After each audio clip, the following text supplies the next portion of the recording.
nom du Père et du Fils et du Saint-Esprit. Amen. Chers frères et sœurs, dans le Seigneur, Shalom. Aujourd'hui, dans l'Église universelle, nous célébrons le 11e dimanche du temps ordinaire. En particulier, l'Église locale du Congo célèbre la solennité du Sacré-Cœur de Jésus. Le culte du Sacré-Cœur a des origines très anciennes, mais il s'est répandu dans l'Église à partir du XVIIe siècle par l'œuvre de la mystique française Margaret Marie Alacoque. Après le Concile Vatican II, beaucoup de pratiques dévotionnelles ont été abandonnées.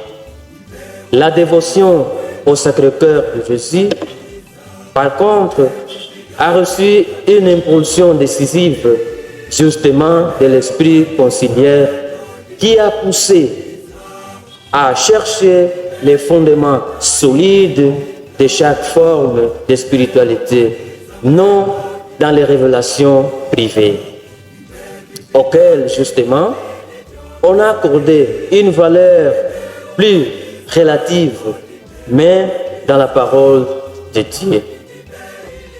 La dévotion au Sacré-Cœur est solidement enracinée dans la parole de Dieu. Ainsi, frères et sœurs, la première lecture est tirée du livre de Deutéronome, chapitre 7, versets 6 à 11, où l'auteur sacré nous rappelle que nous sommes un peuple consacré à Dieu par son amour. Voilà, nous invite à garder ces ordres et les mettre en pratique. Et la deuxième lecture est tirée de la première lettre de Saint Jean, chapitre 4, versets 7 à 16. Saint Jean nous appelle à l'amour, à être attaché au Fils unique de Dieu, qui lui définit comme amour. Amour qui doit être proclamé sans activisme. Et l'évangile est de Saint Matthieu, chapitre 11, versets 25 à 30. Jésus fait sa mission comme révélateur du Père en donnant les instructions à ses disciples, où il les invite à charger les jougs et des fardeaux et se remettre à lui. Fardeau ici qui représente la loi et des observateurs pharisiaques. Jésus parle des jougs de la loi en utilisant comme métaphore qui trouve son accent dans les livres de Sophonie, chapitre 3, verset 9.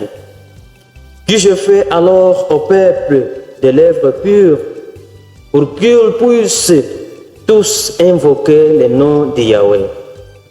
Les brebis se perdent facilement étant privées de l'orientation. Elles sont incapables de retourner toutes seules à un bercail, plus faible et moins protégé que les autres animaux. Loin des pasteurs, sont en danger constant. Jésus connaît bien ces brebis. Voilà pourquoi il les invite à revenir. Vous tous qui peinez sous le poids de fardeau, et moi je vous donnerai le repos. Matthieu chapitre 11, verset 28. Nous voyons le comportement du pasteur devant ses brebis. Il invoque et proclame les louanges, parce que Dieu ouvre les yeux de celui qui se croit grand, mais il n'arrive pas à découvrir la vérité cachée aux sages. Chers frères et sœurs dans le Seigneur, rien n'est plus douloureux au cœur qu'un amour incompris, méconnu, rejeté. Mais le Seigneur, dans une soumission parfaite, rend remet à son Père comme Seigneur du ciel et de la terre. porte ses pensées sur les conséquences bénies qui résulteront pour d'autres du fait de son regret par le peuple. Aveuglément conduire par ses chefs, les sages et les intelligents.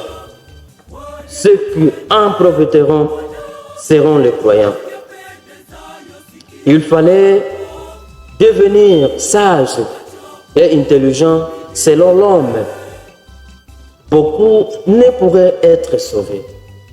Une brebis qui croit ce que Dieu dit, qui reçoit Jésus pour son sauveur, reçoit aussi la révélation des pensées de Dieu. Ok, les raisonneurs sont cachés, peuvent que leur soit révélé. Il faut qu'ils reçoivent Jésus comme sauveur avec la simplicité de la foi. La gloire de la personne de Jésus apparaît ici au milieu, sans rejet et dans son abaissement. Quoique l'homme toujours soumis et obéissant, Jésus a toujours conscience de sa gloire. C'est ce qui fait ressortir la beauté de son humiliation. Jésus déclare « Toutes choses m'ont été livrées par mon Père », dit-il. C'est tout à l'heure, dans une humble dépendance. Il appelle son Père Seigneur du ciel et de la terre. Il sait que le Père lui a remis toutes choses entre ses mains. Chers frères, chères sœurs, laissons-nous modeler par ce cœur de la dimension trinitaire. Au nom du Père, du Fils et du Saint-Esprit. Amen. À tous et à toutes, bonne dévotion et bon dimanche. Nimewekewa taji ya uzima, ambayo Bwana atanivika.